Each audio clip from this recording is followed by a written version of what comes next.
So Gaz, thank you so much for joining us today at Vegan Camp Out. Oh, thanks for having me. It's nice to be in this converted ambulance. Yeah, it's pretty cool, isn't it? You'd never know. Very unique.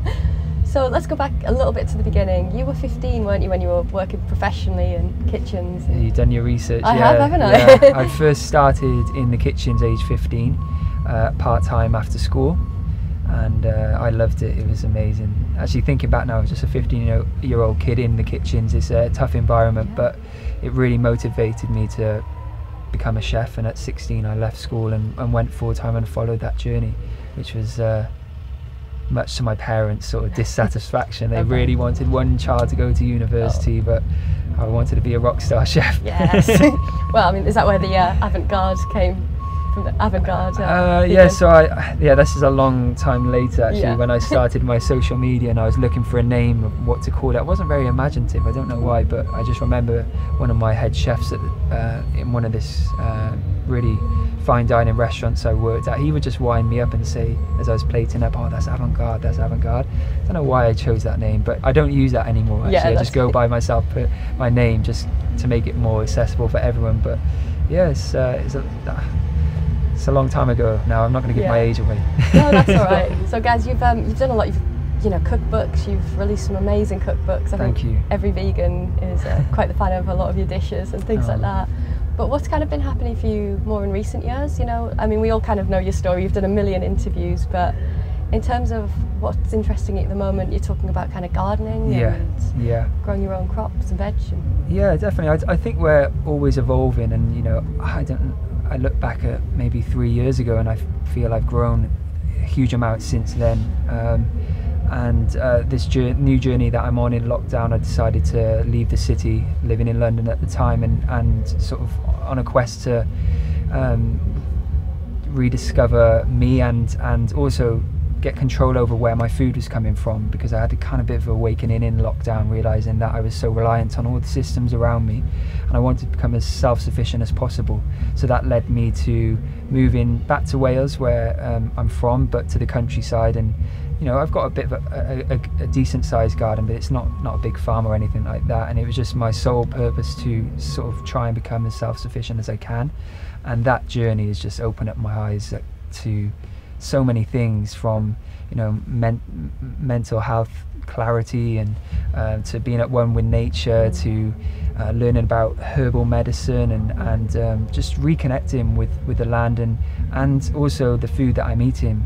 Of course I eat plant-based, but I think that at the time it was just anything that was plant-based, but now I'm really conscious of what I consume, because everything has an effect on us, and I want to be only putting the most peaceful, beautiful, organic food into my body if I can. So it's awakened me big time. No, it's amazing. How is it for you as well? I mean, when you're actually in the soil and planting, and there's so many things that can completely change how your veg is grown, right? Oh yeah. And so you've got to kind of be mindful of all of that and what's working for it. And how's that been for you? Has that been kind of a whole process as well? Or? Yeah, it has, but it's something that it's a nice challenge. I love challenges, and I'm determined. So constantly evolving, and also with the weather, you have to be really wary, and you're always learning. That's what I love about it.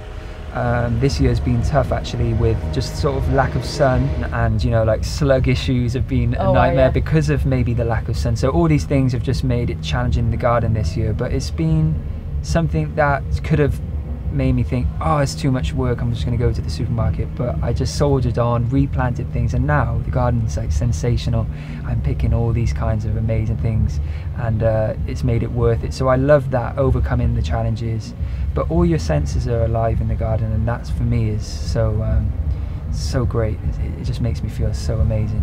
It's wonderful. Yeah, it grounds you completely, doesn't it? Does. I mean, physically and literally, literally you're grounded. Yeah, and it's wonderful. I think we all could do with a bit more time in nature, but if everyone could go to a community garden or have a little few veg pots on their balcony. I could have done it in London in my small balcony actually. I could have grown an awful amount, like a lot, but I thought I needed a load of space. So I'm trying to make people aware actually. In London I was the same, I was growing all my herbs for the first time because I had the time to look after them and care for them, and it was like a herb garden. I was like, this is amazing, and like you were saying, you start learning about holistic things and how they make you feel better, and adding them to your food and all of that.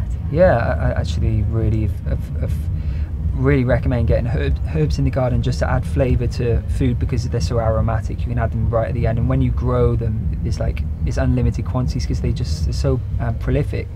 And as a chef, herbs are something we really rely on. But then thinking it from a sort of herbal medicine aspect, you know, you just have to think about the amount you consume and when you consume, and to turn that everyday kitchen herb into something that's healing. You know, so whether that's using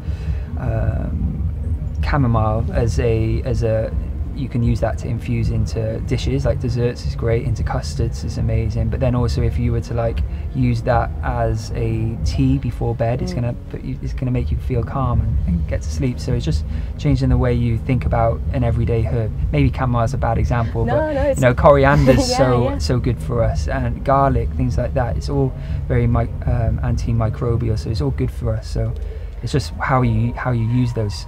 I'm a big fan of those things. I love pine needles, for colds and things like that. When COVID was sweeping, it was like pine needle tea. And nice. You know, if you know anything about how the body works and things, there's obviously different senses and things that relate. So for people with anger, you know, there's like herbs that you can use for like kidney cleansers and things, and it's all related. And I find all of that fascinating because everything's interlinked, and that's really interesting. Yeah, and the more I travel, the more I realise that most cultures around the world have a relationship with the plants that are growing around them. And when I was there a few years back in Mexico and then in Jamaica, I was thinking, why don't we have it back in the UK?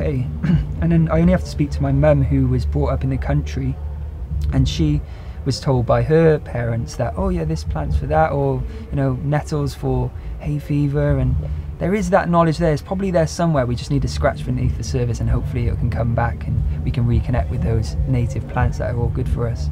I agree. I love Wales. I go over there a lot, and I think Wales is great because a lot of the old customs haven't actually been lost. You know, people still remember the language, and people are still very proud of things. And I love that about Wales. Like, my girlfriend's from Wales, and she's always telling me about, you know, what different words mean, and I like that about Wales. And I think there, for some reason, there's a lot more people who are still sort of tapped into that, whereas I feel like, controversially, but you know, in England, that's a lot more, it's been lost a lot more.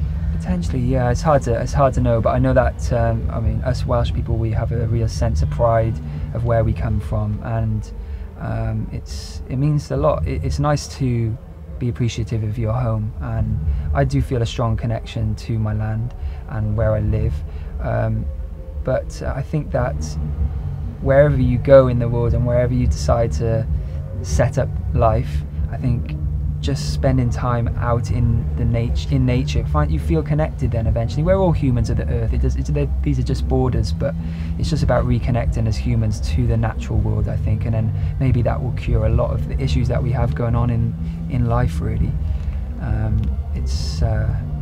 we're in a tough period, I think, in society, but I kind of feel like I know the answer, and I just want to tell people to grow food and get outside and be around. Transitional, I think. People are doing that. They're starting to prescribe for mental health conditions, especially. We were talking about it on the drive here.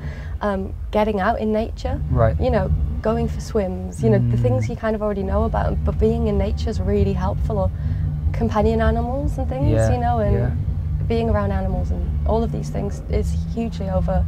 And even being next to the sea or looking at water, the way that changes, you know, how you feel. There's a lot to be said about the holistic things that kind of people turned their noses up at a little bit before. Yeah, well, people always feel great on holiday, and that's most of the time because they're in nature, they're on the beach. Yes. It may be very sort of commercialized with, I don't know, big ice cream vans and stuff like that, but your feet are on the ground, you're in the sea, you're soaking up the sun. It's going to make you feel good, and we just need to try and think we can do that in the cold, in the winter in the UK, whether that's like going for a little ice bath dip or something like that. It's not for the faint-hearted, but it's nice. And just going for a walk in the countryside or to a park, it makes you feel so much better. It really does. Lovely. Well, Gaz, what have you got like for yourself coming up over the next sort of year? Are you busy? Yeah, as much as I've sort of escaped to the country, I'm still very overwhelmed with all the things that I give myself to do. But writing a new cookbook that is probably going to be encapsulating my journey, my move to the countryside, and you know, from garden to table, and really just showcasing the power of plants and how tasty they can be without anything processed, and that's really exciting for me. And yeah, continue to make peaceful films about food and my travels, and just to give people an escape from quite a chaotic world. That's my purpose now. So brilliant. Yeah, keep on that.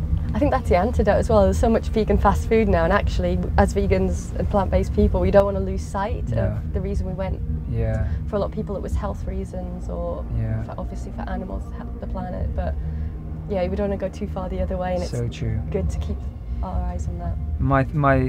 I'd like to finish on this, is that we can only be a greater force for the world and for the fight that we want to give if we're looking after ourselves, and if we're not like fueling ourselves with nourishing food, or you know, taking care of our minds, then we can't put up a good fight. So I think that don't lose track of what veganism and plant-based eating is all about, which is whole foods, natural foods, organic foods, and then you're only going to feel so good, and you're going to have such a great energy to share with the world and make a better difference.